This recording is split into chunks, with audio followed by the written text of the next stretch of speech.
just collided. You got shots being fired, active shots being fired. That's it. Go. All right, he's running. Southbound 205 on the west side. Oh, he's trying to get hit. Oh, he's trying to carjack people. Call it out. All right, they got it pitted. Andy, it's coming up to patrol cars now. Watch out. Two-man bullet went off the side. It's on its back.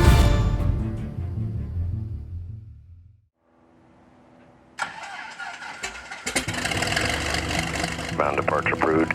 Runway 35, cleared for takeoff. Clear for takeoff, runway 35, northbound departure approved, Rado 44.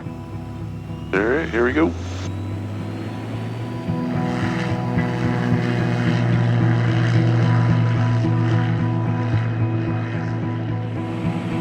My name is Brian Sweeney. I'm a sergeant with the Portland Police Bureau, and currently I'm the chief pilot of the Air Support Unit. 1,300 like pattern alpha, 4,000. The Air Support Unit is a unit within the Special Resources Division. We provide aerial assistance to patrol and investigative units of the Portland Police Bureau. It's not pulling over for us. Plane nearby. Yeah, Air 2, I got it. It's driving very recklessly, very fast. The Air Support Unit is comprised of pilots who sit up front and fly the airplane, and tactical flight officers. Their positions in the back of the airplane, and they work the camera equipment and provide the information to the ground units that they're seeing from the plane. Doing 90, 95, you cut right back across. It looks like looks like maybe citizens are taking this guy into custody here. The passenger's shooting out the passenger side right now. Air 2, we got it. He just crashed. They're bailing, they're running eastbound. Hi, I'm Adam Spear. I'm a sergeant with the Portland Police Bureau and have been a member of the Air Support Unit for 5 years. So I'm a tactical flight officer. Short term would be TFO.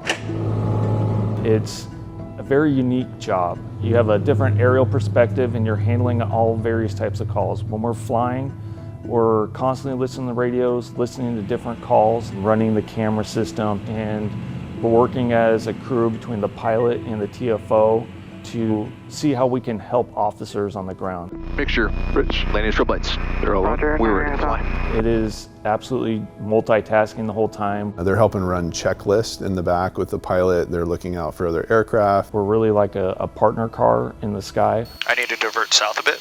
All right.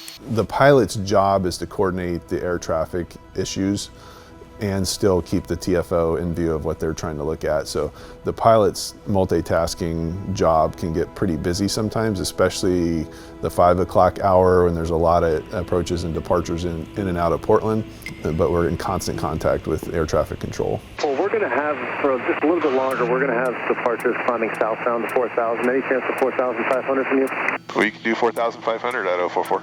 So that's us working with ATC. He's got other aircraft coming out of PDX, and he wants us just a little bit higher than we had asked for. So no big deal to go up another 500 feet just so we're not in the way. At 044, Charlie, past a mile east of you, King Air, southbound climbing through altitude.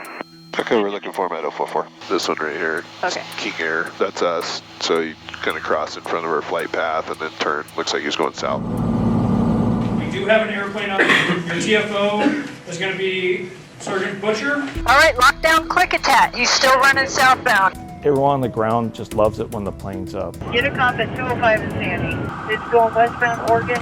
It's losing control. Having been in these officers' shoes on the ground, when the plane's up, it kind of changes the mood. It changes what we can do. We know there's the eye in the sky that is able to assist, keep us safer, and help out on calls. There's still two in the car.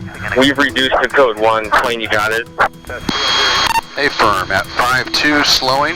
I kind of look at the airplane as a disengagement tool. A lot of times the officers can't continue to engage somebody because of their behavior or the circumstances, and so the aircraft can. We can continue to watch somebody.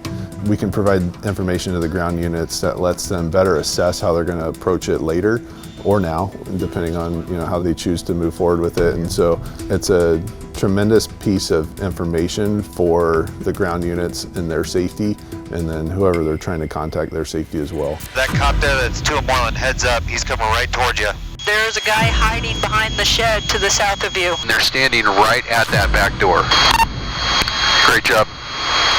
The unit was started in 1990, and I believe at the time they were renting airplanes, and so they had a pack set and a pair of binoculars, and they would rent an airplane. But we've migrated huge steps from binoculars to these cameras that we're using now. The current setup is just with one monitor, and then the tactical flight officer's using this handheld controller. Currently we have two Cessna fixed wing 182T models, and both airplanes have the MX-10 camera system on them. Essentially it's a round ball, and it houses an infrared camera, which infrared is just painting a heat picture on a screen for us, and so the hotter something is, the brighter it shines. I like to try and explain it. The car's going down the road next to another vehicle. They're both doing 55 miles an hour. Their tires are going to look about the same. Engine heat's going to be kind of similar, and then you have a car go by them at 90 miles an hour. That friction from the rubber on the ground's producing more heat. Engine's working harder to go faster, and so it kind of glows a little bit brighter. Same thing with our bodies. Somebody that's running is going to be putting off more heat, and the view from the camera, they're going to shine a little bit brighter, essentially. And then the other part to the camera ball is the daylight camera. Allows you to see a daylight image and zoom in and zoom out. Speed's about 55, 60 miles per hour. He just tossed something, don't know what it was. All right, they're throwing stuff over the fence. Okay, you just pitched something on the side of a house, possibly a gun. In 2021, we started keeping track of the number of guns that the air support unit is involved with helping to secure or take away from a suspect. That number was over 100 last year, and so those are 100 weapons.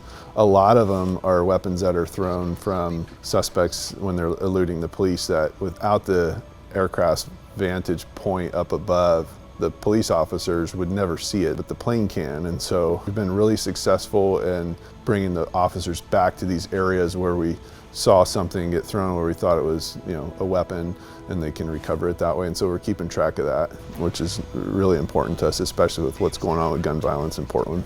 We have a gun in the car. There's two guns in here. Being in an environment where you're able to provide information that helps the police do their job effectively and safely is a big deal. And it's rewarding when you get done and they got to go home at the end of the night and we return to the airport. If we do a good job, we help the officers do their job safely. And so by being in the air support unit, we know we're bringing value to the officers, safety to the officers, and to the community. They got a hold of them.